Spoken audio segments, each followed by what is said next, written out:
সরাসরি যুক্ত করেছি কালের কণ্ঠের লাইভে এবং আপনারা দেখছেন ধানমন্ডি 32 নম্বরে এই মুহূর্তে কিন্তু যে গেটটি রয়েছে সেটি ভাঙছে। দর্শক এই মুহূর্তে দেখতে পাচ্ছেন 32 নম্বরে যে গেটটি রয়েছে বঙ্গবন্ধুর বাড়ির সেইটি কিন্তু আসলে শিক্ষার্থীরা তারা একত্র হয়ে কিন্তু সেটিকে যেভাবে হোক ভাঙার চেষ্টা করছে।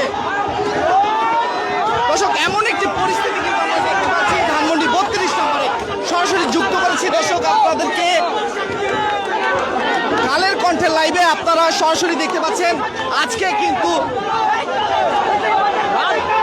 আজকে রাত 9টার সময় স্বৈরাচার শেখ হাসিনা তিনি ভাষণ দেওয়ার কথা রয়েছেন। এরপর থেকেই দর্শক এর সাথে কিন্তু ভেঙে পড়ল ধানমন্ডি 32 নম্বরের গেটটি এবং যে শিক্ষার্থীরা রয়েছে তারা কিন্তু ভিতরে প্রবেশ করলো এবং আমরাও তাদের সাথে প্রবেশ করছি। দর্শক এই মুহূর্তে কিন্তু আমরা দেখতে